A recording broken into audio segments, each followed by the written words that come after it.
मंगलम दिशतु मे विनायको मंगलम दिशतु मे सरस्वती।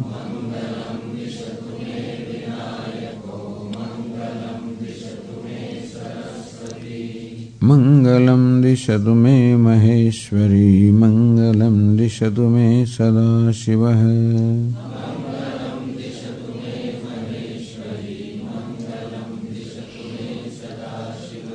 विश्वं दर्पण दृश्यमान नगरे तुल्यं निजान्तर्गतं पश्यन्नात्मनि मायया बहिर्वोद्भूतं यथा निद्रया यस्साक्षात् कुरुते प्रबोधसमये स्वात्मानमेवाद्वयं तस्मै श्रीगुरुमूर्तये नमः। श्रीदक्षिणा बीजस्यान्तरिवाङ्कुरो जगदिदं प्राङ्निर्विकल्पं पुनः मायाकल्पितदेशकालकलना वैचित्र्यचित्रीकृतं मायावेव विजृम्भयत्यभिमहायोगी वयस्वेच्छया तस्मै श्रीगुरुमूर्तये नमः। श्रीदक्षिणा यस्यैव स्फुरणं सदात्मकमसत्कल्पार्थकं भासते साक्षात् तत्त्वमसीति वेदवचसा यो बोधयत्याश्रितान् यत्साक्षात्करणाद् भवेन्न पुनरावृत्तिर्भवाम्भनिधौ तस्मै श्रीगुरुमूर्तये नमः।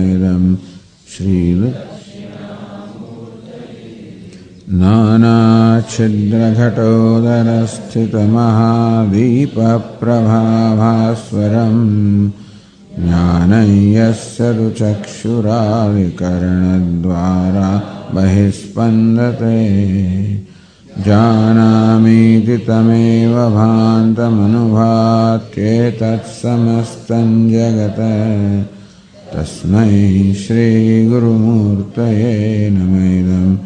श्रीदक्षिणामूर्तये देहं प्राणमपीन्द्रियाण्यपि चलां बुद्धिं च शून्यं विदुः स्त्रीबालान्धजडोपमास्त्वमिति भ्रान्ता भृशं वादिनः मायाशक्तिविलासकल्पितमहाव्यामोहसंहारिणे तस्मै श्रीगुरुमूर्तये नमः। श्रीदक्षिणामूर्तये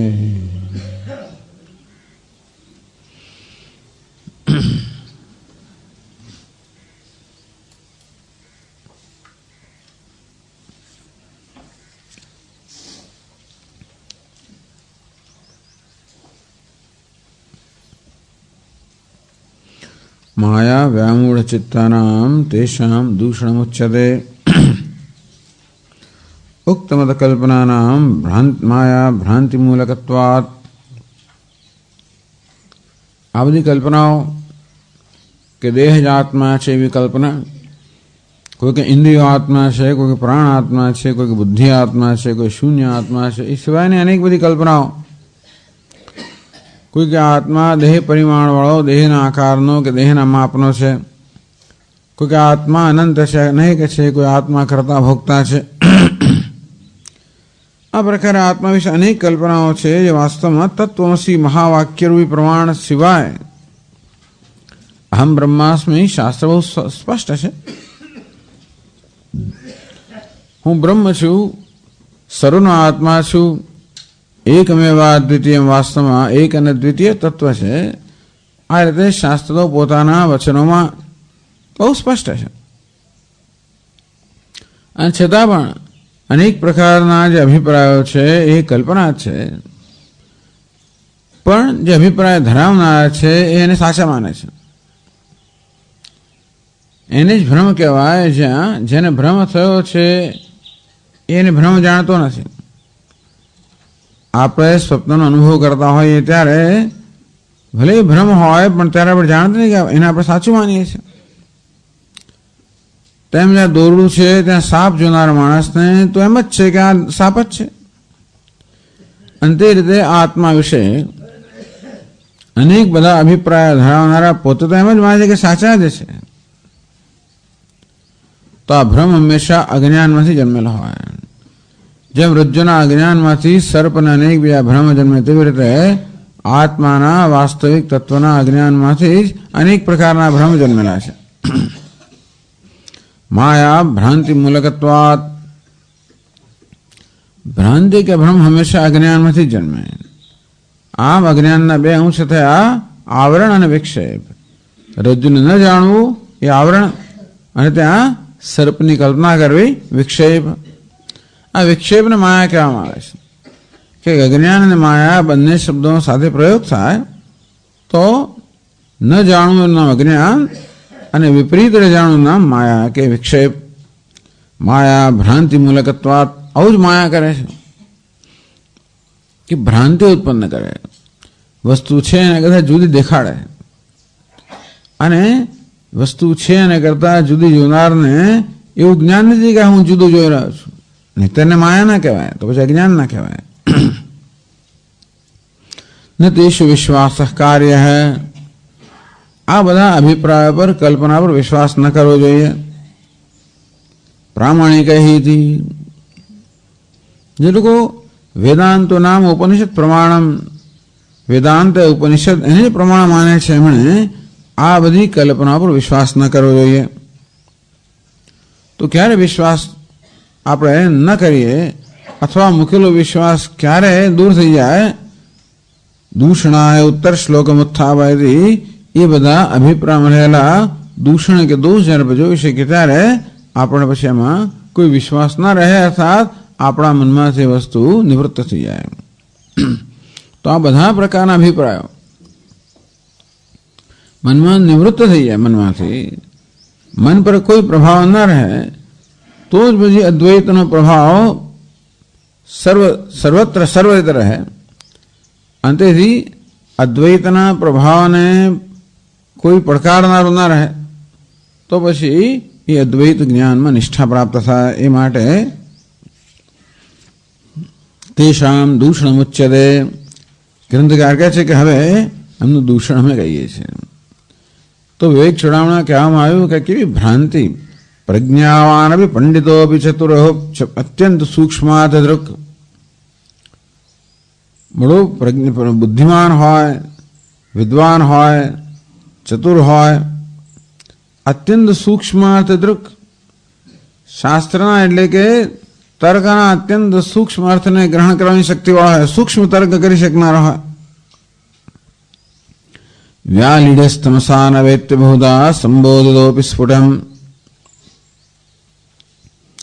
આવું હોય તો પણ ભ્રમથી, અજ્ઞાનથી અને ભ્રમથી ગ્રસ્ત જેની બુદ્ધિ છે એ મનુષ્ય બહુધા સંબોધોપી સ્ફુટમ, સારી રીતે અનેક પ્રકારથી એને સમજાવવા છતાં પણ એ વસ્તુ સમજતો નથી. આમ બહુ ડાયા છે, બહુ બુદ્ધિમાન છે, બહુ સૂક્ષ્મ બુદ્ધિવાળા છે, છતાં પણ આ તત્વની જ્યારે વાત આવે ત્યારે ગમે તેટલી રીતે એને સરખી રીતે સ્પષ્ટ રીતે સમજાવવામાં આવે પણ એની બુદ્ધિમાં ઉતરતું જ નથી. એટલે કહ્યું ને, શાસ્ત્ર યુક્તિ અનુભવ પ્રયોગાદિ સકલ સામગ્રી સંવિધાનપૂર્વકમ બોધને. શાસ્ત્ર છે, યુક્તિ છે, અનુભવ છે, પ્રયોગ છે, આ બધા પ્રકારની સામગ્રી, બધા પ્રકારની સામગ્રીથી વ્યવસ્થિત રીતે સમજાવવામાં આવે. બોધને ઉપદેશે પ્રદર્શને છે બુદ્ધૌ સત્યાર્થ અનારોહાદ, બુદ્ધિમાં છતાં પણ સાચા અર્થ જે છે એ સાચો અર્થ બુદ્ધિની અંદર આરૂઢ નથી કરતો, બુદ્ધિમાં પ્રવેશ નથી કરતો. અસંક્રમાચ, બુદ્ધિમાં પ્રવેશ નથી કરતો, આરૂઢ થતો નથી, સ્થાપિત થતો નથી. વ્યાલીડસ તમસા ન વેત્ય બહુધા સંબોધિતોપી સ્ફુટમ, ભ્રાંતિ આરોપિતમેવ સાધુ કલયતિ. તો ભ્રાંતિથી ભ્રમથી પોતે આરોપિત જે કરેલા છે અર્થાત જે ખ્યાલ છે એને સાધુ કલયતિ, એને સાચા માને છે. આલંબતે તદ્ગુણાન, અને પોતે જે માન્યતાઓ ધરાવે છે માન્યતાઓનો આધાર લે છે. પોતાના જીવનું સંચાલન કરવા માટે છેવટે તો પોતાની માન્યતાઓનો જ આધાર લેવાનો હોય છે.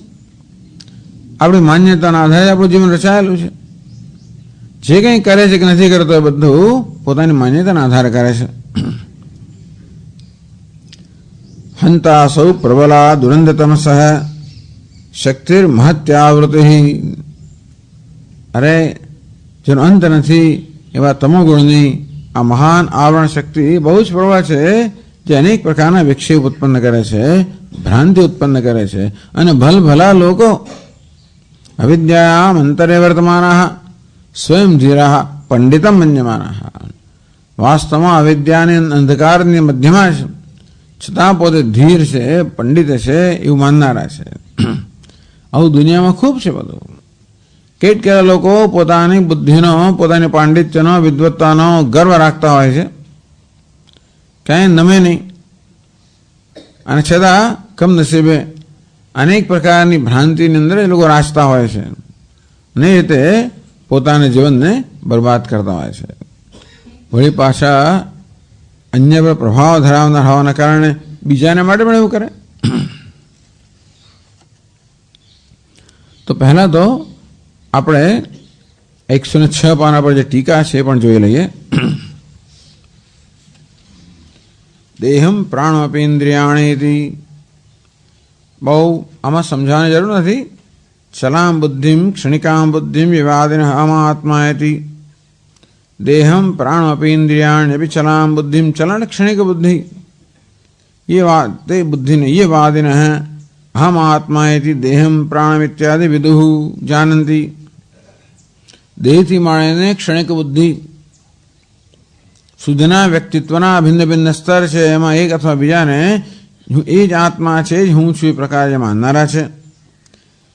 તે વૃષમ અત્યંતમ ભ્રાંત, વૃષમ ભ્રાંત, અત્યંત ભ્રાંત છે. કેમ? યત વિવેક શૂન્ય, કારણ કે એ વિવેક રહિત છે, વિવેક શૂન્ય છે. ઇત્યાહ સ્ત્રી બાલાંદ જડોપમાહ. તો આ પ્રકારની ઉપમા ધરાવનારા લોકો અત્યંત ભ્રાંત, અવિવેકી છે. જડાહ ગ્રહગ્રસ્તા, અનેક આગ્રહોથી ગ્રસ્ત, છોડે નહીં. આને જડતા કહેવાય. જડતા એટલે છોડે જ નહીં, જે આગ્રહ હોય એ છૂટે જ નહીં. એના અવિવેકની જડતા ધરાવનારા. કુતઃ એ છે, આવું કેમ છે? કેમ લોકો જડ છે, કેમ આગ્રહ છોડતા નથી? સર્વાસામ કલ્પનાનામ મિથો વિરુદ્ધત્વે વિપ્રતિપત્યાસ્પદત્વાદ તસ્યાસ્યૈકસ્મિન ધર્મિણી વિરુદ્ધ કોટી આલિંગન રૂપત્વાદ. કુતો એતદી ચેત. અને આ ભ્રાંતિ કેમ કહો છો? એમ પણ કહી શકાય કે આપ એને ભ્રાંતિ કેમ, અભિપ્રાયો ભ્રાંતિ છે એમ કેમ કહો છો? સર્વાસામ કલ્પનાનામ મિથો વિરુદ્ધત્વેને, આ બધી કલ્પનાઓ પરસ્પર વિરુદ્ધ છે. આ બધા એકબીજાનો વિરોધ કરનારા છે. વિપ્રતિપત્યાસ્પદત્વાદ, તેથી પરસ્પર અસંગતિ, પરસ્પર વિરોધ, આ બધા ખ્યાલને મૂળ ક્યાં છે? તો આ બધા ખ્યાલ શેના પર રચાયેલા છે? તો ખ્યાલ શું ઉત્પન્ન કરે છે? પરસ્પર વિરોધ ઉત્પન્ન કરે છે. કોઈ અસંગત, કોઈ પરસ્પર સંગતિ નથી, તેથી પરસ્પર વિરોધ છે. વિપ્રતિપત્યાસ્પદત્વાદ, વિરુદ્ધ પ્રતિપત્તિ, વિરુદ્ધ જ્ઞાન, વિપરીત જ્ઞાન પરચાયેલા છે. તસ્યાહ એકસ્મિન ધર્મિણી વિરુદ્ધ કોટી આલિંગન રૂપત્વાદ. વળી આ ભ્રાંતિ કેવી છે? એકસ્મિન ધર્મિણી, એક જ ધર્મી, એક જ આત્મા, વિરુદ્ધ કોટી આલિંગન રૂપત્વાદ. વિરુદ્ધ કોટી, આ બધા એકબીજાથી વિરુદ્ધ અભિપ્રાય. કોટીને પાસા, એકબીજાથી વિરુદ્ધ પાસા. એક જ તત્વ માટે, એક જ આત્મ તત્વ માટે પરસ્પર વિરુદ્ધ અભિપ્રાયો ધરવામાં આવે છે. એ જ બતાવે છે કે આ ભ્રાંતિ છે. આ ભ્રાંતિ છે આપ કેમ કહી શકો? કારણ કે એકબીજાનો વિરોધ કરે છે. એક જ વસ્તુ માટે એક વિરુદ્ધ ખ્યાલ ધરવામાં આવે. એક ક્યાં ચેતન છે, બીજો ક્યાં જડ છે. એક ક્યાં એક છે, બીજો ક્યાં અનેક છે. એક નિરાકાર છે, બીજો સાકાર છે. આમ અત્યંત વિરુદ્ધ ખ્યાલો એક જ વસ્તુ માટે ધરવામાં આવતા હોય, પરસ્પર વિરોધ જ કરનારા હોય, ત્યારે આપણે જોઈએ કે આ બધા ખ્યાલો ભ્રાંતિ છે. એવું દર્શન હોય જે બધાનો સમાવેશ કરનારું હોય અને કશાનો વિરોધ ન કરવાનો, એ જ ભ્રાંતિ નથી. અવિવાદો વિરુદ્ધ છે, જેના કોઈ સાથે વિવાદ ના હોય. વિવાદ એટલા માટે નથી કે આ બધા ક્યાંથી આવી રહ્યા છે, અર્થાત આ આવો અભિપ્રાય કેમ ધરાવનારા છે એ જાણતા હોવાને કોઈ વિવાદ નથી, વિરોધ પણ નથી. જાણીએ છીએ કે આ દરેકમાં એક સત્યનો અંશ રહેલો છે. ભ્રાંતિ છે, ભ્રાંતિ પણ છેવટે સત્ય પર રચાયેલી હોવાને કારણે દરેકમાં સત્યનો એક અંશ રહેલો છે. અને તો જેવી રીતે પેલા 6 આંધળા માણસો હાથી શું છે નિર્ણય કરવા જાય અને દરેક જણ પછી નિર્ણય કરીને પોતાના નિર્ણય પર બરોબર દ્રઢતાથી વળગી ને. કોઈ કહે કે આ હાથી તો દિવાલ છે ને, પેલો કે થાંભલો છે ને, પેલો કે દોરડું છે, વગેરે વગેરે. તો જે હાથીને જોનારો છે તો જાણે છે કે આ બધાના દ્રષ્ટિબિંદુ ક્યાં કેમ છે, આ બધા આવા અભિપ્રાય કેમ ધરાવનારા છે. એમ વિવાદ પણ નથી કરતો, એમનો વિરોધ પણ નથી કરતો. હા, એમના અભિપ્રાયને કારણે બીજો કોઈ જોનારો માણસ પણ એમ સમજે કે હાથી દિવાલ છે, તો એને સમજાવવાની જરૂર પડે, પેલાઓને નહીં. પણ બીજી વ્યક્તિ જે છે, જે મોક્ષુ છે, અર્થાત જેને કોઈ આગ્રહ રાખવા નથી, જેને ભ્રાંતિ, જેને એવા આ બધા એવું છે ને કે પોતાનો આગ્રહમાં દ્રઢ રહેવાની પણ એક જરૂરિયાત હોય છે લોકોને. એમ કરીને પોતાનો પ્રચાર કરવો, પોતાની મહત્તા સાબિત કરવી કે કોઈક રીતે એમાં તે બધા આગ્રહ, કોઈક રીતે સલામતીનો અનુભવ કરવો. એટલે વાદી એ લોકો પોતાના વાદમાં નિશ્ચિત હશે, પરંતુ જે જાણવા માંગે છે, અને આપણે જોઈએ કે આ બધા અભિપ્રાયોના પ્રભાવથી આ વ્યક્તિ જે પ્રામાણિક છે, સિન્સિયર છે, નિષ્ઠ છે, અને છતાં પણ ગેરમાર્ગે દોરવાઈ રહી છે, તો એના ભ્રમની નિવૃત્તિ આવશ્યક છે. માટે એવી વ્યક્તિને અમને દોષ દેખાડવામાં આવે છે. આ બધાના વિચારમાં દોષ કોણ દેખાડવામાં આવે છે? જે જાણવા સમજવા માંગે છે. આ સમજવા ન માંગતો હોય એને તમે સમજાવી જ ના શકો. સ્વામી મહારાજ કહે જે માણસ બદલવા નથી માંગતો એને બદલી શકો જ નહીં. You cannot change one who doesn't want to change. એ કહે છે મને બહુ ગર્વ હતો કે બધાને બદલી નાખવું. આટલા અનુભવ પછી ખબર પડી કે તમે કોઈને બદલી શકો નહીં. એ બદલવા તૈયાર ના હોય તો તેમ ઘણા લોકો આવી રીતે સમજવા તૈયાર જ નથી. તમે કોઈ પણ રીતે એમને પહોંચાડી જ ના શકો. પણ મુક્ષોએ આ બધા અભિપ્રાયોનો, આ બધી કલ્પનાઓનો વિશ્વાસ ન કરવો જોઈએ. મુક્ષો માટે આ દોષ દેખાડવામાં જેથી એ આ બધી કલ્પનાઓનો પ્રભાવથી મુક્ત થાય. સર્વ વિકલ્પ આસ્પદતયા વિકલ્પોત્પત્તિ પ્રાક સિદ્ધમ સર્વકલ્પનાનામ આગમાપાય સાક્ષીભૂતમ સત્યજ્ઞાનંદ સ્વભાવમ આત્મેશ્વર તત્વમ અવશ્યાશ્રણીયમ. આ બધાનો આશ્રય ન લેવો તો શેનો આશ્રય લેવો જોઈએ? આ બધી કલ્પનાનો આશ્રય તો ના લેવો જોઈએ. તો કશાકનો આશ્રય તો લેવો પડે ને. તો હા, સર્વ વિકલ્પ આસ્પદમ, આ બધી કલ્પનાઓનો જે આધાર છે, બધી કલ્પનાઓ અધિષ્ઠાન, જેના વિશે આ બધી કલ્પનાઓ થઈ રહી છે. સર્વ વિકલ્પ આસ્પદતયા વિકલ્પો વત્તે પ્રાક સિદ્ધમ, આ બધી કલ્પનાઓ જેને માટે થઈ રહી છે એ તો કલ્પનાઓ પેલા હાજર હતું. કોઈ સાપ કે કોઈ એને માળા કે આમ અનેક પ્રકારની કલ્પનાઓ જે વસ્તુ માટે થઈ રહી છે, આ રજ્જુ કે દોરડું જે આ બધી કલ્પનાઓનો આસ્પદ છે, એનું કેન્દ્ર છે, જેના વિશે આ બધી કલ્પનાઓ થઈ રહી છે, એ દોરડું તો કલ્પનાઓ થતા પહેલા હાજર હતું, સ્વયં સિદ્ધ હતું. આ કલ્પનાઓ કેમ છે? દોરડું છે માટે. દોરડું કેમ છે? દોરડું છે માટે. એટલે વિકલ્પોત્પત્તિ પ્રાક સિદ્ધમ, આ વિકલ્પ કરવામાં આવે પહેલા પણ જે હાજર છે, વિદ્યમાન છે. સર્વ કલ્પનાનામ આગમાપાય સાક્ષીભૂતમ, કલ્પના કોને કહેવાય? આજે છે ને કાલે ના હોય એને જ કલ્પના કહેવાય. એટલે કલ્પનાઓ બદલાયા જ કરવાની. દર 10, 15, 20, 25 વર્ષે નવી નવી કલ્પના આવ્યા જ કરવાની.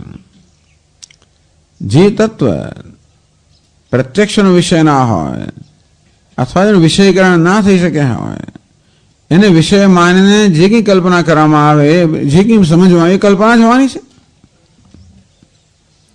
જેનું વિષયીકરણ થઈ જ ના શકે એનું એને સમજવું કેમ? શાસ્ત્ર જ એના માટે પ્રમાણ છે. પોતાની બુદ્ધિથી કે તર્કથી જે કોઈ નિર્ણય આપણે જે કોઈ નિર્ણય પર આવીએ નિર્ણય કલ્પના જ હોવાની. અંતેથી સર્વ કલ્પનાનામ આગમાપાય સાક્ષીભૂતમ, કલ્પનાઓ આવે અને જાય એ બધાનો જે સાક્ષી છે, જે સ્વયં આવતો જતો નથી. તો આવનારું જનારું જે છે સાક્ષી કેવો હોય? સ્વયં આવ્યા ગયા વગર ન હોય. કે સત્ય જ્ઞાનાનંદ સ્વભાવમ, જે સત્ય સ્વભાવ છે, સ્વયં સત્ય એટલે પ્રાક સિદ્ધમ, જે હંમેશા છે જ, જે સ્વયં પ્રકાશ છે, જ્ઞાન સ્વરૂપ છે. આનંદ સ્વભાવમ, આ બધા પ્રકારના વિવાદથી વિરોધથી રહિત હોવાને કારણે આનંદ છે. બાકી આનંદ ના હોવાનું છે કારણ શું? આ બધા આગ્રહો, વિવાદો, વિરોધો, આ બધી વસ્તુઓ જે છે એ વાસ્તવમાં, અને તેથી આ બધા વિરોધ કે આ વિવાદ વગરનું માટે આનંદ સ્વરૂપમ ઔસત્ય જ્ઞાનાનંદ સ્વરૂપમ સ્વભાવમ આત્મેશ્વર તત્વમ, જે આત્મા છે વાસ્તવમાં ઈશ્વર છે, એવો જ ઈશ્વર આત્મા છે. અવશ્યાશ્રણીયમ, એટલે કે આ બધા મુમુક્ષો આ બધી કલ્પનાનો આશ્રય છોડીને આનો આશ્રય લે. ભલે ને પરોક્ષતા આશ્રય લે, સ્વસ્વરૂપાનુસંધાન આનું અનુસંધાન કરે.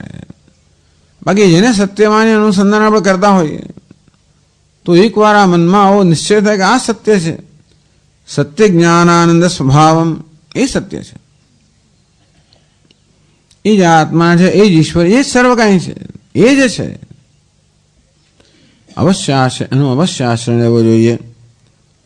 શા માટે લેવું જોઈએ? યત સ્વરૂપ અનવગમાત વિકલ્પોદય, જેના સ્વરૂપને ન જાણવાને કારણે અનેક પ્રકારના વિકલ્પો જન્મે. જેમ રજ્જુના સ્વરૂપ ન જાણો અનેક પ્રકારના વિકલ્પો જન્મે, સર્પ વગેરે, તેવી રીતે આત્મા જેના વાસ્તવિક સ્વરૂપને ન જાણવાને કારણે અનેક કલ્પનાઓ હું કરતા છું, ભોગતા છું, સુખી છું, દુઃખી છું, જીવ છું, સંસારી છું, અલ્પ છું, બસ 1000 જાતની કલ્પનાઓ જન્મે. આવી બધી વાદીઓની કલ્પના ન હોય તો આવી પોતાની અનેક કલ્પનાઓ છે.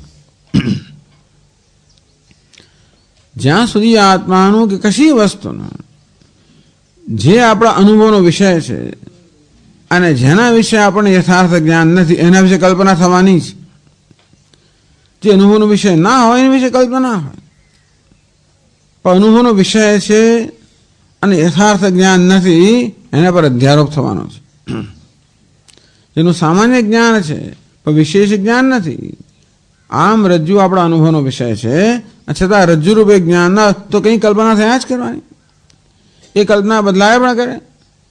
લાગે છે કે સાપ છે, પછી ના ના તો માણસ છે, ના તો આ તવરું છે, તો આમ છે, એમ અનેક પ્રકારની કલ્પનાઓ થાય. આગમાં પાય દોરડો બધાનું સાક્ષી છે, બધી કલ્પનાઓનો આવવા જવાનું સાક્ષી છે.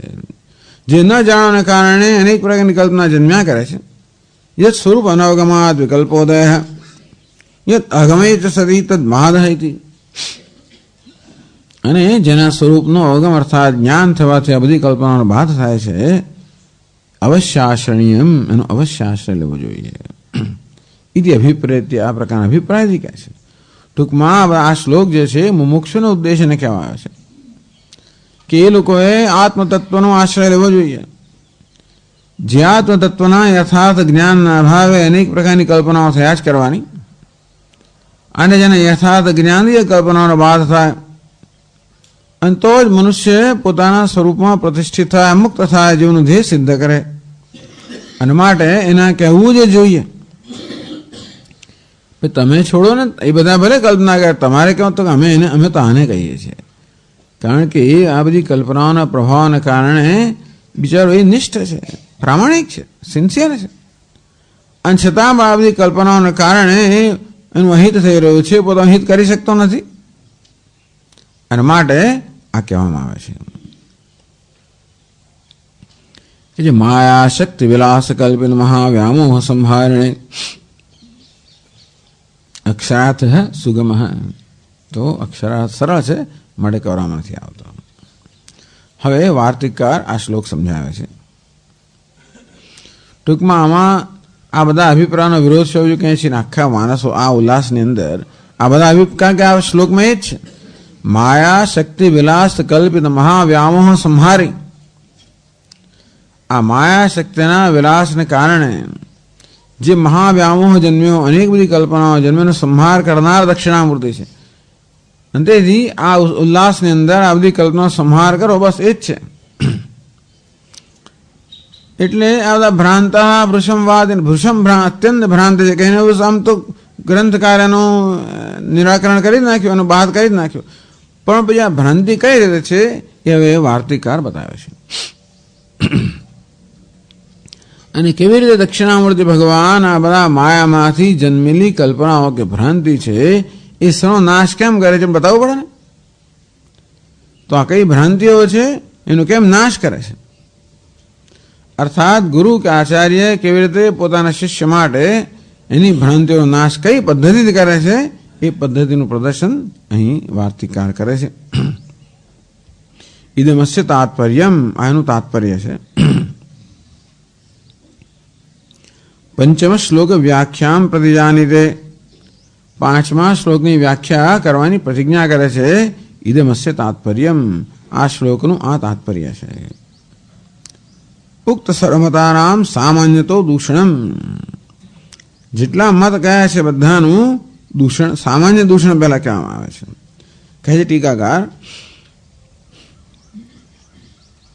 અત્ર ઇદમ વાદિનઃ પ્રષ્ટવ્યાઃ.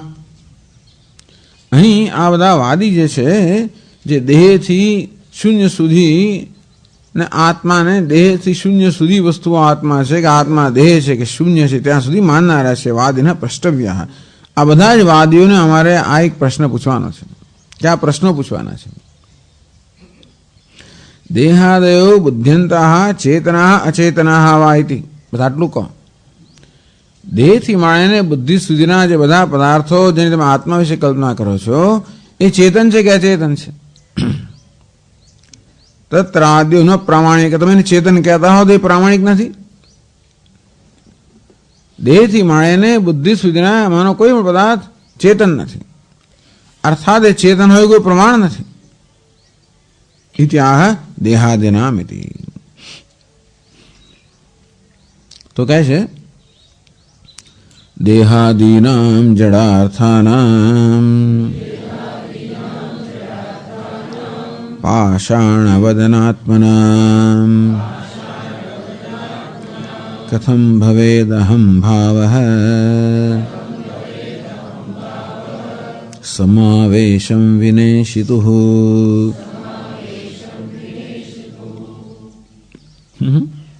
દેહાદીનામ જડાર્થાનામ પાષાણવત અનાત્મનામ. પાષાણવત, પાષાણ પથ્થર જેમ જડ છે, અનાત્મા છે. પથ્થરને કોઈ આત્મા કહેતું નથી, એટલું સારું છે. સામે પાષાણ પથ્થર પડ્યો હોય, પાણો પડ્યો હોય, સૌરાષ્ટ્રમાં પાણો કહે, પાણો પાષાણ પડ્યો હોય તો એમાં અહમ બુદ્ધિ કોઈ થતી નથી, સારું છે એટલું. પાષાણમાં હું છું એવું ક્યારેય આપણે જન્મતું નથી. પાષાણવત અનાત્મા મળે. પાષાણ અનાત્મા છે બહુ સ્પષ્ટ છે, બધાને સંમત છે. કોઈ એવું નીકળે જે પાષાણને આત્મા કહે તો પછી આપણે એને બીજે ક્યાંક હોસ્પિટલ લઈ જવા પડે. સામાન્ય રીતે કોઈ આવા પથ્થરના આત્મા કેન્દ્રો મળ્યું નથી, કોઈ કહેતું નથી. અને પથ્થર ક્યારે આપણો આત્મબુદ્ધિ જન્માવતો નથી. જે જડ વસ્તુ હોય ક્યારે આત્મબુદ્ધિ ન જન્માવે. જડાર્થાનામ પાષાણ અનાત્મનામ દેહાદિનામ. તો દેહ વગેરે દેહથી માંડીને બુદ્ધિ સુધીના બધા જે તમે પદાર્થો કયા એ બધા આ પાષાણની કોટીના જ છે. એ ચેતન છે, એમાં કોઈ પ્રમાણ નથી, એ જડ છે.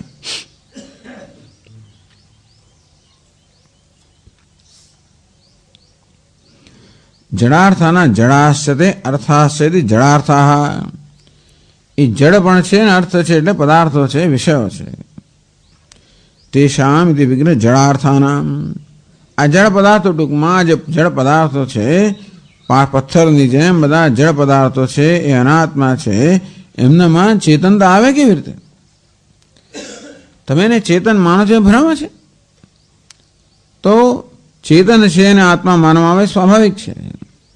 આ દેહથી માંડીને બુદ્ધિ સુધીના પદાર્થોને વાદીઓ ચેતન માને છે, તે વાદી એને માટે એની આત્મબુદ્ધિ છે ને.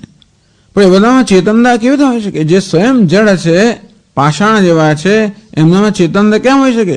વિના ઈશ સમાવેશમ વિનેશિતુ, ઈશિતુ સમાવેશમ વિના કથમ અહમ ભાવ સંભવેદ. ઈશ્વર જો આ બધા જળમાં પ્રવેશ ન કરે તો એમનામાં ચેતનતા અહમભાવ આવે કેવી રીતે? કથન ઇદમ મદ હૃદય સ્યાદ.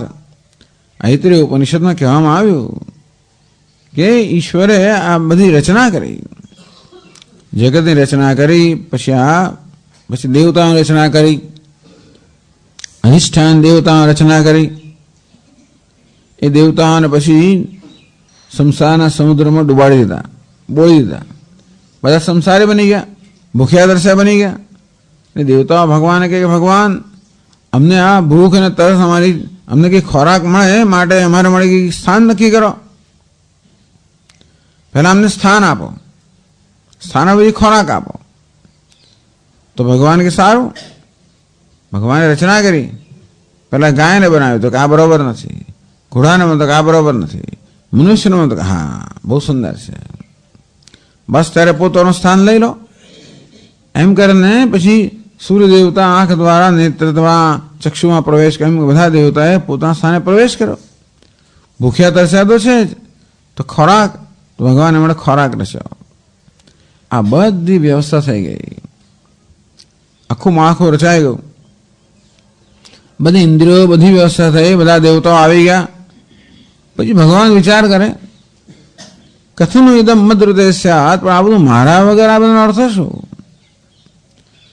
હું ચેતન જો ના હોઉં તો બધા અર્થ શું?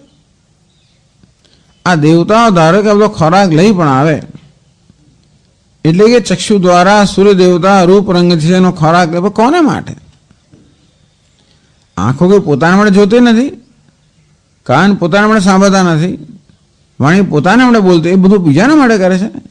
અંદર કોઈ ભોગતા ના હોય, ચેતન ના હોય, તો પછી આ બધાનો અર્થ શું? કથન ઇદમ મદ હૃદય સ્યાત. મારા વગર આ બધાનો શું અર્થ? અને નહીં હોવો તો કોઈ દાડો વિચારો કોઈને આવશે કેવી રીતે કે હું કોણ છું?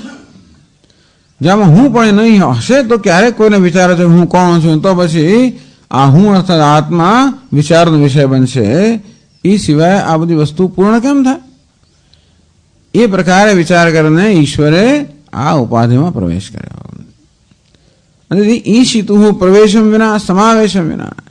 ઈશ્વર આ પ્રકારે ઉપાધિમાં સમાવિષ્ટ ન થાય તો આ બધી વસ્તુ જળની જળ જ રહી જાય. ચેતનતા આવે કેવી રીતે? માટે દેહથી માંડીને ક્ષણિક બુદ્ધિ સુધીના જે બધા પદાર્થો છે, જે જળ છે, એમાં ચેતનતા સ્વયં હોઈ જ ના શકે. ઈશ્વરના પ્રવેશને કારણે, ઈશ્વરની સન્નિધિને કારણે એમાં ચેતનતા છે. એટલે ટીકા અર્થ વિષય દૃશ્ય ઇત્યર્થ. બધા દૃશ્ય છે. તો જે દૃશ્ય હોય જળ હોય, જેમ પાષાણ. આ પથ્થર કેમ છે? જળ છે, અનાત્મા છે. કેમ કે દૃશ્ય છે. એ વિષય પણ છે, દૃશ્ય છે, જળ છે. તો દેહથી માંડીને બુદ્ધિ સુધીના બધા જ પદાર્થો દૃશ્ય છે, અને માટે કેવા છે? પાષાણની જેમ જળ છે. તો કોઈ પ્રશ્ન કરે કે જળ તમને ચેતન અનુભવ કેમ થાય છે? એ જ કે આ બધા પેલા પાષાણ દૃશ્ય હોવાને કારણે પાષાણની જેમ જે જળ પદાર્થો છે એ બધામાં ચેતનતા ઈશ્વરના સન્નિધિ વગર કેમ હોઈ શકે? વિમતા અનાત્માન જડત્વાત પાષાણવત. આ દેહથી માંડીને ક્ષણિક બુદ્ધિ સુધીના આ બધા જે છે અનાત્મા છે. કેમ? જડત્વાત, જડ છે. શા માટે? પાષાણવત. કેમ પાષાણ જેમ છે? જડત્વમ તે દૃશ્યત્વાદ તદ્વત પાષાણવદેવ. આપ એને પાષાણ જેવા છે માટે જડ કેમ છે? જડત્વમ તે દૃશ્યત્વાદ. અદૃશ્ય છે માટે જડ છે. પાષાણ જડ કેમ છે? દૃશ્ય છે માટે. અને તે રીતે આ દેહથી માંડીને બુદ્ધિ સુધીના બધા જ પદાર્થો દૃશ્ય છે, માટે પાષાણની જેમ જળ છે.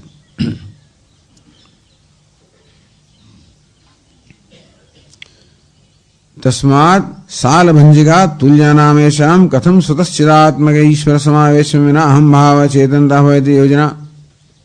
તેથી सालभंजिका तुल्यानामेषां પેલી ઢીંગલી કે પુતળી પહેલી પાદમાં સાલભંજિકા, પાંચાલિકા, પુત્તલિકા. પાંચાલિકા એટલે પુતળી અને પુત્તલિકા એટલે પુતળી. સાલભંજિકા એટલે પુતળી. તો આ પૂતળી જેવા બધા પદાર્થો છે. પૂતળી તો પેલી કઠપૂતળી, એ જ્યારે હાલથી ચાલતી હોય ક્યારે બની શકે? જ્યારે એને કોઈ ચલાવનાર હોય ત્યારે, સૂત્રધાર હોય તો જ. પેલી પૂતળી નાચતી હોય ત્યારે આપણે માની લઈએ, પેલું ભલે ને દેખાતો ના હોય. દેખાતો તો પ્રશ્ન નથી, પણ પેલો સૂત્રધાર દેખાતો નથી. આપણે શું દેખાય છે? માત્ર પેલી પૂતળી દેખાય. કઠ એટલે કાષ્ઠની પૂતળી. કાષ્ઠની પૂતળી વળી નૃત્ય કરે, એ નૃત્ય કરે એટલે આપણે કહીએ કે સૂત્રધાર વગેરે નૃત્ય કેમ કરી શકે? આ કાષ્ઠની પૂતળી સ્વયં કેમ નૃત્ય કરી શકે સૂત્રધાર વગર? તેવી રીતે દેહથી માંડીને બુદ્ધિ સુધીના પદાર્થો બધા પૂતળી જેવા છે, નૃત્ય કરે છે. એ જ બતાવે છે કે જેને કારણે નૃત્ય કરે છે એવું સૂત્રધાર કે ચેતન હોવું જોઈએ. સારભંજિકા તુલ્યાનામેષાં કદમ સ્વતઃ स्वयं चिदात्मक ईश्वर समावेश विना ईशितु समावेश विना चित स्वरूप ईश्वर છે એના સમાવેશ વગર. अब પ્રવેશ કરવો તો એની આપણે ઘણી ચર્ચા કરી. પ્રવેશ કરવો તો માત્ર કહેવામાં આવે છે કે એની સન્નિધિ વગર કશું હોઈ ના શકે, એ માટે પ્રવેશ કહેવામાં આવ્યો. ઈશ્વર સમાવેશ વિના અહમ ભાવ એટલે કે ચેતનતા. હંમેશા જે ચેતન હોય એને જ અહમ કહેવામાં આવે. પણ અહમનો ભ્રમ હોય તો એને ચેતનનો ભ્રમ હોય તો અહમ કહેવામાં આવે. એટલે આ દેહથી માણીને બુદ્ધિ સુધીના પદાર્થોને તમે અહમ કહો છો, કારણ કે ચેતન છે એમ તમે માનો છો. તો વિચાર નથી કર્યો કે બધા દૃશ્ય છે, આ બધા તમે સમાન છો. આ દૃશ્ય છે સમજેલો પાષાણ દૃશ્ય, એમાં પણ દૃશ્ય છે. અને દૃશ્ય હોવાને કારણે પાષાણ જેમ જળ છે તેમાં પણ જળ છે. તો તમે ક્યારે વિચાર ના કર્યો કે આ બધા પદાર્થો જળ છે, તેમાં ચેતનતા કેમ હોઈ શકે? એ જ બતાવે છે કે અમને ચેતનતા પ્રદાન કરનાર કોઈ ચેતન તત્વ હોવું જ જોઈએ. એટલા બધાનો એક સામાન્ય દોષ કાઢ્યો. બધા લોકો આ દોષથી દૂષિત છે કે જળને એ લોકો ચેતન માને છે. જળમાં ચેતનતાનો ભ્રમ થયો. કહે ચેતન છે એ પ્રત્યક્ષ વિષય નથી, આ બધા એ તર્કનો વિષય નથી. આ બધા જે અનુભવાલા પદાર્થો છે, દેહથી માંડીને બુદ્ધિ સુધી પદાર્થો જેનો અનુભવ થઈ રહ્યો છે એને જ આત્મા માને છે. પણ વિજ્ઞાતારમરે કેન વિજાનીયાત, જે વિજ્ઞાતા છે, જાના છે, જ્ઞાતા છે, એને કેમ જાણી શકાય? એ તો ક્યારે પણ જ્ઞાનનો વિષય ના બની શકે. તો આ બધા જ્ઞાનના વિષયો છે એને લોકો આત્મા કહે છે. પણ જે જ્ઞાનનો વિષય તો જળ હોય, જેમ કે પાષાણ, તો એમાં કેમ ચેતનતા હોય છે કે વિચાર નથી કરતા? અર્થાત આ બધા ચેતન જણાય છે બતાવે છે કે ચિત્ત સ્વરૂપ ઈશ્વરે ઈશ્વરની સંધિને કારણે ચેતન બનતા છે. ઇતિ યોજના એવં સાધારણ દૂષણ મુક્તવા પ્રત્યેકમ દૂષણમાં. આ પ્રકારે બધા જે વાદ છે એનું એક સાધારણ દૂષણ બતાવવામાં આવ્યું. હવે પ્રત્યેક એક એક વાદનું દૂષણ બતાવે છે.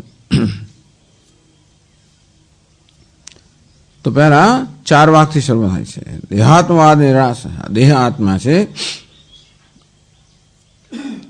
અને સૌથી વધુ પ્રબળ તો એ જ વાદ છે. પેલા બધા ચલામ બુદ્ધિ બરોબર છે, પણ ખરેખર દુનિયાની અંદર સૌથી પ્રબળ વાદ છે તો દેહ છે, આત્મા જે જ વાદ છે. એટલે 4 વાકના આટલું બધું ખરેખર તો ધ્યાન એને આટલું બધું શું કહેવાય સ્થાન આપવામાં આવ્યું અહીંયા આગળ. બીજા બધા વાદને અડધી લીટીમાં એક લીટીમાં પતાવવામાં આવ્યા, પણ આને માટે કેટલું કહેવામાં આવ્યું? કારણ કે જાણે કે અજાણે મોટાભાગના લોકો દેહાત્મવાદી જ હોય છે. તેથી એનું નિરાશ પણ વધારે શ્લોકથી કરવામાં આવશે. દેહસ્તાવદયમિતિ તો કહે છે દેહસ્તાવદયમ નાત્મા દૃશ્યત્વાદ જાડ્યવત્વતઃ રૂપાદિમત્વાદ સાંશત્વાદ ભૌતિકત્વાદ ચ કુંભવત. બસ કુંભવત દૃષ્ટાંત આપે. ઘડાની જેમ એમાં કેટલા હેતુઓ રહેલા છે. તો ઘડો આત્મા નથી, એ પણ સર્વવાદી સંમત છે. ચાર્વાકમાં ઘડાના આત્મા નથી કહેતો. આગળ પાષાણ કહ્યું, જરા વધારે કઠોરતાથી કહ્યું, ઘડો કહ્યો. તો કુંભવત.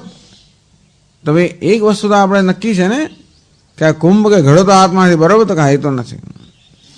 તો ચાલો, ઘડો જે અનાત્મા છે એવો નિશ્ચય થયેલો જ છે તમારામાં. એ ઘડામાં શું શું વિશેષતા છે? તો કે દૃશ્યત્વાદ, રૂપાદિમત્વાદ, સાંશત્વાદ, ભૌતિકત્વાદ, પછી જાડ્યત્વાદ પણ ખરું. પહેલા ઘડો કયો છે? દૃશ્ય છે, દર્શનનો વિષય છે, જળ છે, પરપ્રકાશ્ય છે. રૂપાદિમત્વાદ, રૂપરંગ ધરાવનારો છે. સાંશત્વાદ, અનેક અંશનો, અનેક માટીના કણનો બનેલો છે. ભૌતિકત્વાદ છે, અને જે ચાર મહાભૂત છે એના સંયોગથી બનેલો છે. આ ઘડો અનાત્મા છે, એમાં આટલું છે. આવું આમાંનું એક વસ્તુ જ્યાં હોય અનાત્મા હોવો જોઈએ. કુંભ કે ઘડો અનાત્મા છે, તો ઘડો દૃશ્ય છે. માટે જે દૃશ્ય હોય આત્મા ના હોય, જે જળ હોય આત્મા ના હોય, જે રૂપ રંગ વાળું હોય, આકાર હોય આત્મા ના હોય, જે અનેક અવયવનું બનેલું હોય આત્મા ના હોય, અને જે આ બધા ભૂતનું બનેલું પણ આત્મા ના હોય. આ બધું દેહથી માણીને બુદ્ધિ સુધી બધાને દેહના લાગુ પડે. બધી વસ્તુઓ દેહનું અહીંયા ખંડન થઈ રહ્યું, દેહનો આત્મવાદ.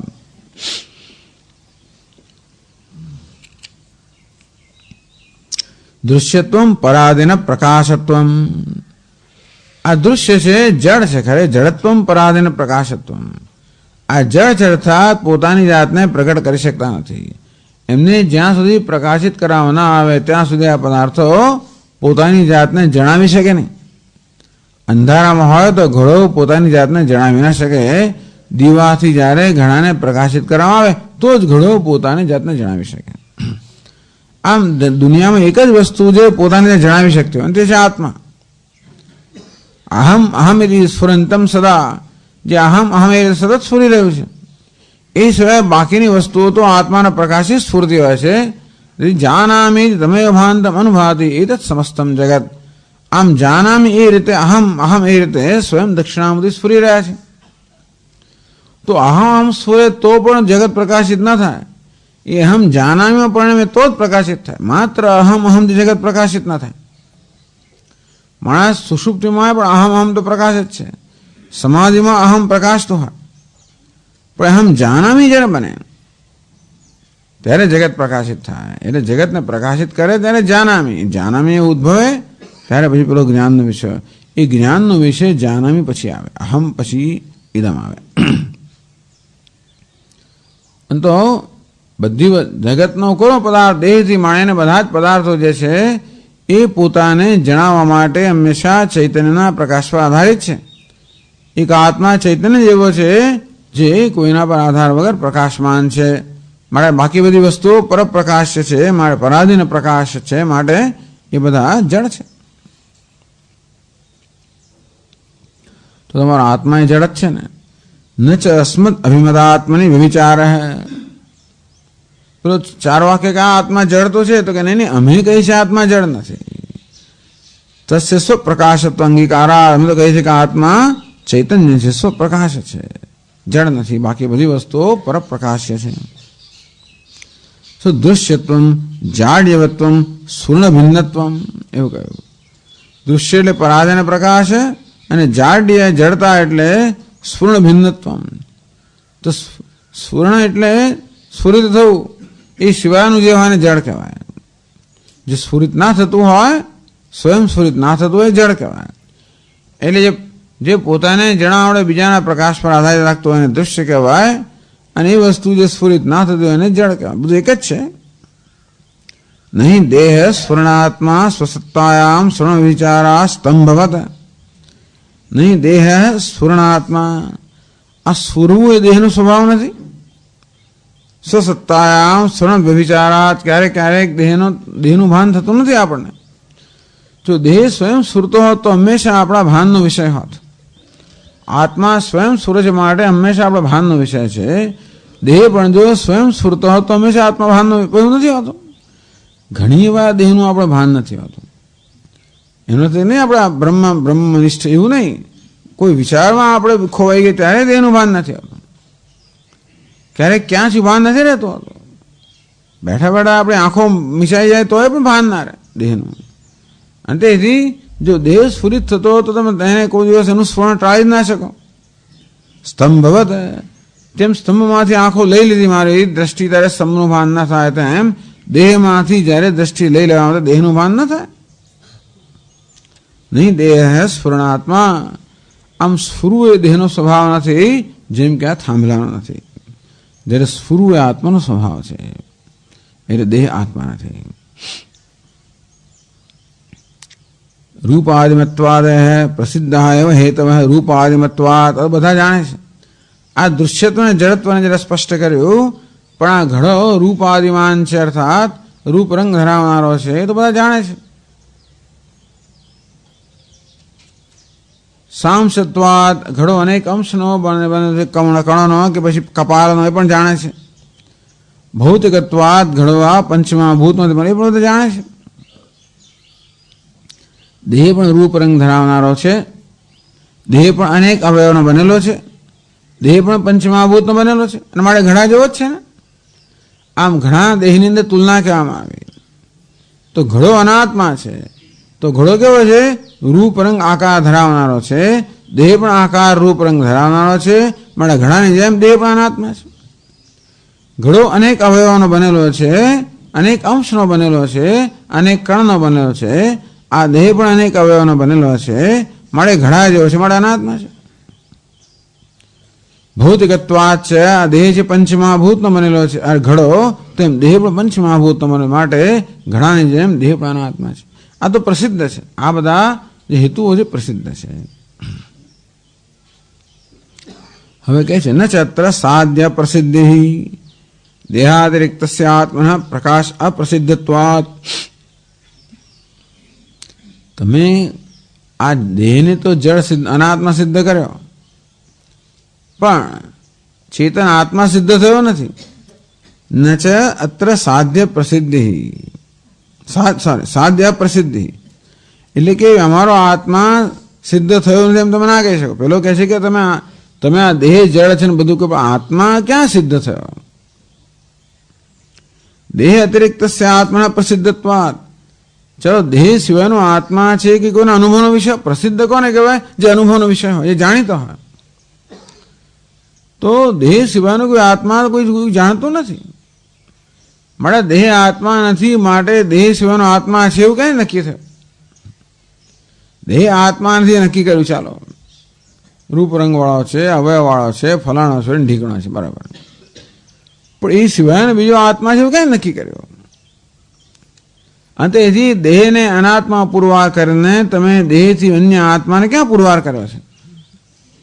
તો કેવું તમે ના કહી શકો. કેમ? તત્ પ્રતિયોગિક અન્યત્વસ્ય અનાત્મત્વસ્ય અપ્રસિદ્ધેતિ વાચ્યમ. તત્ પ્રતિયોગિક. પહેલા આત્માને તમે છેવ પુરવાર કરો તો પછી પેલો અનાત્મા પુરવાર થાય ને. તત્ પ્રતિયોગિક અન્યત્વસ્ય અનાત્મત્વસ્ય ચ અપ્રસિદ્ધે. આત્મા નક્કી થાય ત્યારે એનાથી અન્ય જે છે એની વિરુદ્ધ છે અનાત્મા નક્કી થાય. તો કે નહીં ભાઈ, આત્મા તો પ્રસિદ્ધ. અહમ અવભાસ ગોચર માત્ર સર્વેશામ વાદ્યનામ આત્મત્વ પ્રસિદ્ધ. બધા વાદી આત્મા છે તો સ્વીકારે છે. અહમ એ રીતે જે અહમ એ પ્રકારનો આપણો જે અનુભવ છે, એ અનુભવનો જે વિષય જે આત્મા છે એ તો બધા સ્વીકારે છે. હવે અહમનો વિષય શું છે એનામાં વિવાદ છે. કોઈ કહે દેહ અહમનો વિષય છે, કોઈ ઇન્દ્રિયો પ્રાણ વગેરે એમ કરીને અહમનો શું વિષય છે એ માટે વિવાદ છે. પણ અહમ છે એમાં વિવાદ નથી. ચારવાક એમ તો કહે છે કે ભાઈ અહમ આત્મા છે, આત્માનો હોવા વિશે કોઈનો વિવાદ નથી. આત્મા છે, પ્રસિદ્ધ છે, એટલે બધા સ્વીકૃત છે. એટલે આત્માને અમારે પુરવાર કરવાનો નથી. તમે આત્મા છે તો પુરવાર કરો, પણ આત્મા છે તમે સ્વીકાર્યું ત્યારે ચર્ચા શરૂ થઈ ને. આત્મા છે તો એ સ્વીકાર જ છે. અંતેથી કઈ વસ્તુ આત્મા એમાં વિવાદ છે. અહમ અવભાસમાત ગોચર માત્રે સર્વેશામ વાદનામ આત્મત્વ પ્રસિદ્ધ હૈ. અહમ અહમ એ પ્રકારે પ્રતિદિનો જે વિષય છે એ આત્મા છે, એ તો બધા વાદીઓ સ્વીકારેલું છે. અંતેથી આત્મા છે તો સ્વીકૃત છે જ. તો આત્માથી બીજું અનાત્મા છે એવું ક્યાં? તો એ પણ નક્કી છે. તમે આ ઘડો આત્મા નથી એ પણ તમે બધા સ્વીકારે છે. તત અન્યત્વસ્ય છે ઘટાડો પ્રસિદ્ધત્વાદિ. આ ઘડો આત્માથી અન્ય છે એ પણ જાણે છે બધા, એ પણ પેલો વાદી સ્વીકારે છે. ટૂંકમાં કોઈ ચારવાક કે ગમે તો અત્યંત નાસ્તિક હોય પણ ઘડાને આત્મા નથી કહેતો. એટલે ઘડો આત્માથી અન્ય છે એ પણ જાણે છે. અને અહમ જે સ્ફુરણ છે એનો વિષય આત્મા છે એ પણ સ્વીકારે છે. તેથી અમારે આત્મા અને અનાત્માનો કંઈ સિદ્ધ કરવાની જરૂર, એ તો સિદ્ધ જ છે કે આત્મા અને અનાત્માના પદાર્થો જે સિદ્ધ છે. હવે એ કયા પદાર્થો એ છે એની આ દલીલ છે. એટલે ન ચ સાધ્ય પ્રસિદ્ધિ. અમે સાધ્ય એટલે કે આત્મા અને અનાત્મા આ વસ્તુનો ભેદ છે એ તો પ્રસિદ્ધ જ છે. હવે તમે કહો છો કે આ દેહ આત્મા છે, એ આત્મા એ અમારે પુરવાર કરવાનું છે. પણ આત્મા છે પુરવાર કરવાનું નથી, અને આત્મા છે અન્ય અનાત્મા છે એ પણ પુરવાર કરવાનું નથી.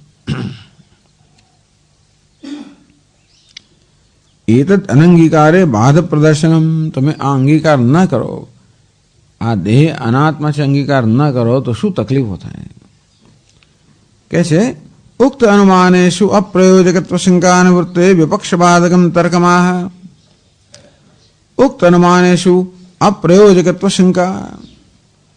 તમે જે બધા અનુમાન રજૂ કર્યા દેહ અનાત્મા છે એ બદેશના, અપ્રયોજકત્વ શંકા. ભાઈ દૃશ્ય છે, જડ છે, રૂપાદી વાળો છે, ફલાણ, એટલે અનાત્મા છે એવું કેવી રીતે? ઉક્ત અનુમાનેશુ અનક અનુમાન રજૂ કરે અપ્રયોજકત્વ શંકા નિવૃત્તે. તો પેલો કે ભાઈ એટલે અનાત્મા છે એવું ક્યાં નક્કી કર્યું? તો જો એને આત્મા માનો તો શું થાય એ પણ કહેવું પડે. પછી આપણે કહીએ જુઓ બધા આમાં અનાત્માના જ બધા ગુણો છે દેહમાં, માટે દેહ આત્મા નથી. અને છતાં પણ તમે ધારો કે ન સ્વીકારો કે ભાઈ અંશવાળો છે એટલે શું વાંધો છે? ભૌતિક હોય તો શું વાંધો? અમે તો એમ જ કહીએ છીએ કે ભૌતિક જ આત્મા હોય. અમે તો કહીએ છીએ કે ભાઈ આ બધા ભૂતોના મિલનથી ચેતન ઉત્પન્ન થાય. આ બધા અંશ ભેગા કરો એટલે ચેતન જન્મે, એવું અમે તો કહીએ છીએ. અને તેથી આ હોય એટલે આત્મા નથી એવું ક્યાંથી? તમારા અનુમાનો છે એ આ દેહને અનાત્માનું સાધક નથી એવું ધારો કે કહે તો દેહને તમે આત્મા માનો તો શું બાધક છે કહીએ? હવે વિપક્ષ બાધકમ તર્કમ, સ્વપક્ષ સાધકમ તર્કમ, વિપક્ષ બાધકમ તર્કમ. પોતાના પક્ષને સિદ્ધ કરવાના તર્ક આગળ આપ્યા. હવે સામેના પક્ષને બાધ કરવાના કે તમે જો આ તમે આને વળગી રહેશો તો શું તકલીફો આવશે, કેવી મુશ્કેલીઓ આવશે, કેવું વિચિત્ર થશે, એ બતાવે છે મૂર્છાએથી. મૂર્છા સુષુપ્તિ મરણેષુ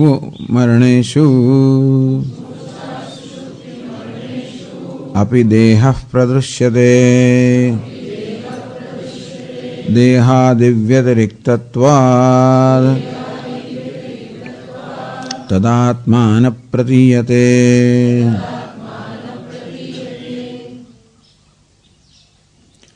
મૂર્છા સુષુપ્તિ મરણેષુ અપિ. મૂર્છા હોય, સુષુપ્તિ હોય, મરણ હોય ત્યારે તો આત્મા નથી બધા સ્વીકાર જ છે. મરી ગયો એટલે આત્મા નથી તો સ્વીકાર છે જ ને બધા. તો સુષુપ્તિમાં, મૂર્છામાં, મરણમાં તો આત્મા નથી એ તો સ્વીકારે છે. પણ દેહ તો છે. આત્મા સ્વીકાર થયો પણ દેહ તો છે, એટલે જે છે તો આત્મા નથી થઈ જ ગયો નક્કી. આત્મા જતો રહ્યો, આત્મા નથી. પણ મૂર્છામાં, સુષુપ્તિમાં, મરણની અંદર તો દેહ તો છે જ, ચેતનતા નથી, દેહ છે. એ લોકો ચેતનના આત્મા માને એ જ કહેવામાં આવ્યું. આ લોકો દેહને કહેવાય કે ચેતનતા એ દેહનો સ્વભાવ છે. તો ચાલો ભાઈ, આ મૂર્છામાં ચેતનતા નથી, સુષુપ્તિમાં ચેતનતા નથી, અને મરણમાં ચેતનતા નથી. એટલે કે આત્મા પણ દેહ તો છે, આત્મા નથી પણ દેહ છે. અંતે દેહ આત્મા નક્કી થઈ ગયો. દેહાદિ વ્યતિરિક્તત્વા તદાત્મા, તો આત્મા દેખાતો નથી. કેમ કે દેહથી અતિરિક્ત છે, માન દેખાતો નથી. આ પ્રકારની અહીંયા આગળ મૂર્છા માટે લાંબુ એક નીચે પાદરાઓ આપવામાં આવી. હવે એ વળી શું કામ આ ટિપ્પણીકારને આવું કેમ મન થઈ ગયું ખબર ના પડે. પણ મૂર્છા તદુક્તમ ભાવ, એટલે પંડિતો હંમેશા પોતાની વિદ્વત્તાનું પ્રદર્શન ક્યાંક ને ક્યાંક કરે. તદુક્તમ આપણને મૂર્છા વિશે કોઈ એવો પ્રશ્ન નથી કે મૂર્છા કોને કહેવાય. પણ એ તદુક્તમ ભાવ પ્રકાશન, આ ભાવ પ્રકાશન નામનો ગ્રંથ છે આયુર્વેદનો, એમાં મૂર્છા વિશે આ કહેવામાં આવ્યું. ક્ષીણસ્ય બહુદોષસ્ય વિરુદ્ધાહાર સેવિન, મૂર્છા કયા કયા સંજોગોમાં થાય છે કહેવામાં આવ્યું. ક્ષીણસ્ય બહુદોષસ્ય, જે અત્યંત ક્ષીણ થઈ ગયેલો હોય છે માણસ. મૂર્છા કોને કોને આવે? અત્યંત ક્ષીણ થઈ ગયો. બહુ દોષસ્ય, જેનો દોષ બહુ વધી ગયો હોય, પિત્ત બહુ વધી ગયો હોય, કે કફ બહુ વધી ગયો હોય, કે વાત બહુ વધી ગયો હોય.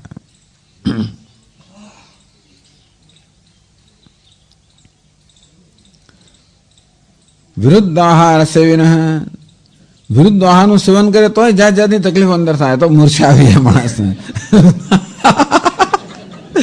એટલે હવે જોયું ત્યારે વૈદિક શાસ્ત્ર ધ્યાન રાખજે બધું, કે વિરુદ્ધ આહાર મૂર્છા સુધી લઈ જાય. અને ગુજરાતમાં મોટા ભાગે વિરુદ્ધ આહારનું લોકો સેવન કરતા હોય છે. એની અત્યારે આપણે ચર્ચા નહીં કરીએ, કારણ કે પછી તમે લોકો આનંદ નહીં માણી શકો ભોજનનો. એટલે ઘરે ગયા પછી તમને કહીશું. પણ વિરુદ્ધ આહાર સેવિન,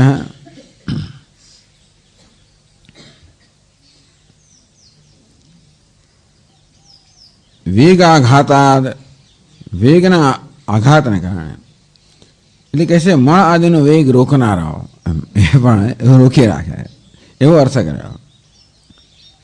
અભિઘાતાદ, અભિઘાત એટલે કોઈ લાકડી વગેરેથી આઘાત કરવામાં આવે, એના પર પ્રહાર કરવામાં આવે તો પણ મૂર્છા આવી જાય.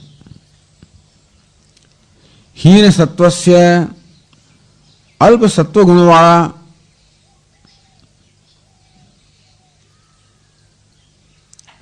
સત્વ એટલે ખરેખર જીવન, તો કે જેનું જીવન હીન થઈ ગયું છે. અલ્પ સત્વ એટલે શું?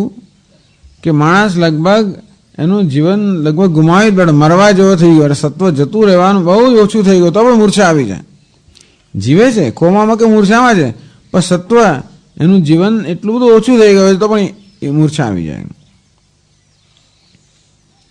વા પુનઃ કર્ણાયતનેષુ ઉગ્રા બાહ્યેષુ આભ્યંતરેષુ છે,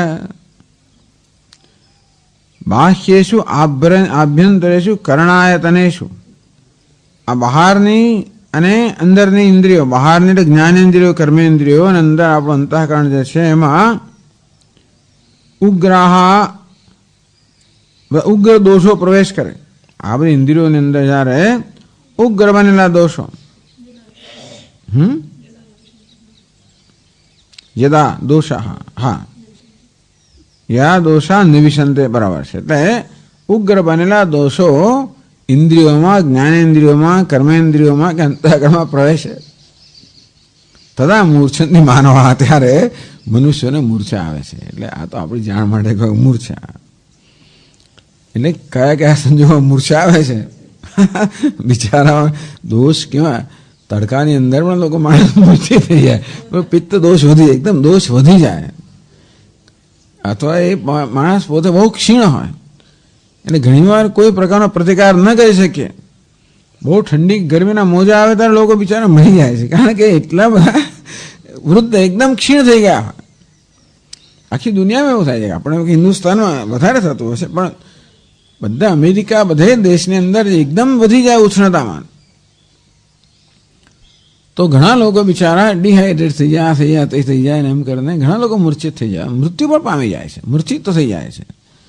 હવે જોઈએ છે કે આ બધા દોષને કારણે આવું મૂર્છા આવતા. મૂર્છા એટલે કહ્યું કે મૂર્છા સુષુપ્તનું વર્ણન ના કરતા આપણે જાણીએ એટલા માટે. મરણ એ શું આ બધું હશે, આયુર્વેદમાં બધાનું વર્ણન હશે. સુષુપ્તિ ક્યારે આવે, મરણ ક્યારે,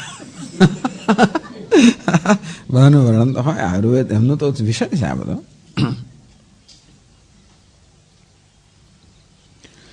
અપી દેહ પ્રદૃશ્યતે, ત્યારે પણ દેહ તો વ્યવસ્થિત આપણે જોઈએ છીએ.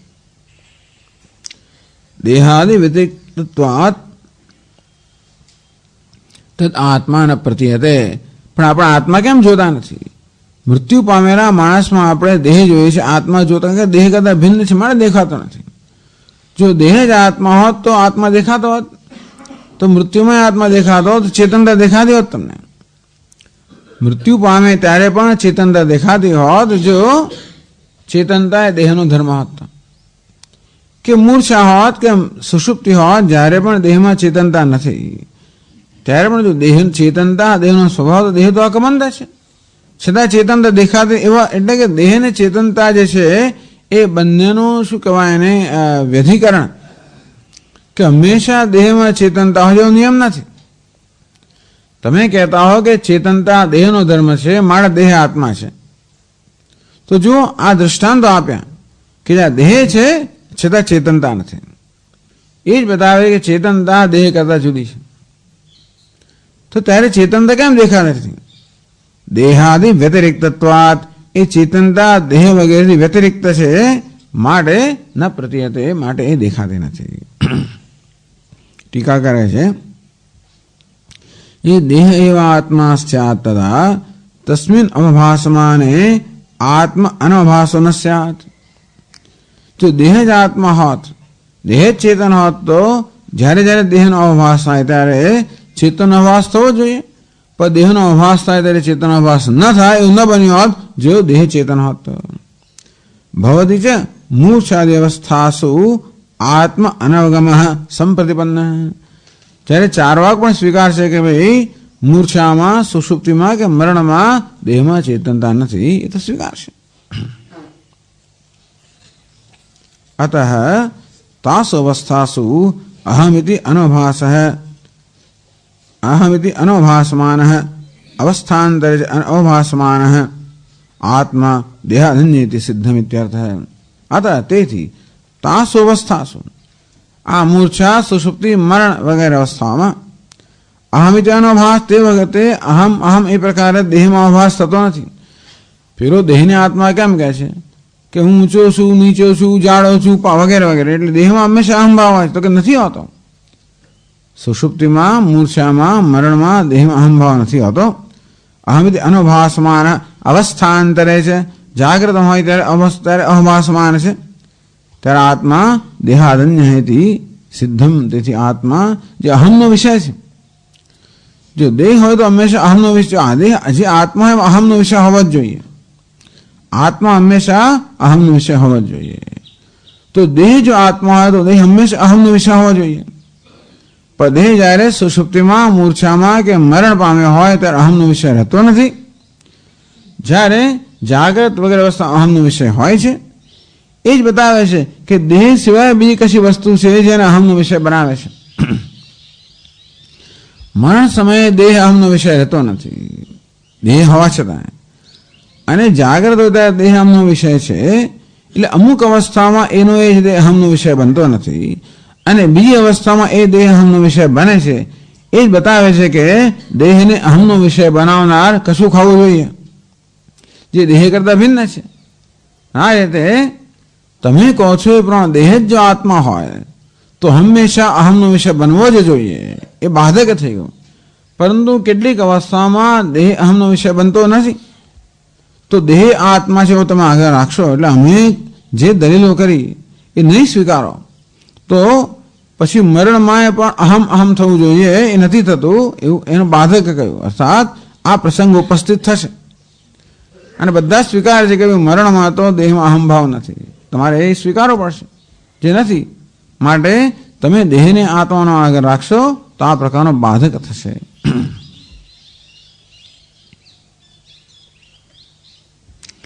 દેહાતિરિક્ત આત્મસત્વ અનુમાનાંતરમાં બીજું અનુમાન કહે છે.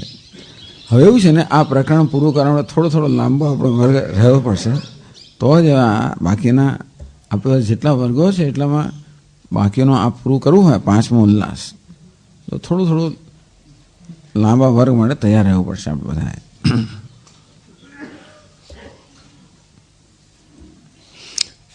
ચાલો અત્યારે આપણે આને પૂરું કરશું, 10 વાગે શરૂ કરશું. ઓમ પૂર્ણમદ પૂર્ણમિદં પૂર્ણાત પૂર્ણમુદચ્યતે પૂર્ણમેવાવશિષ્યતે. ઓમ શાંતિ શાંતિ શાંતિ. શંકરં શંકરાચાર્યં કેશવં બાદરાયણં सूत्रभाष्यकृतौ वन्दे भगवन्तौ पुनः पुनः. ईश्वरो गुरुरात्मेति मूर्तिभेदविभागिने व्योमवद्व्याप्तदेहाय दक्षिणामूर्तये नमः. ॐ शान्ति शान्ति शान्तिः. हरिः ॐ. श्री गुरुभ्यो नमः.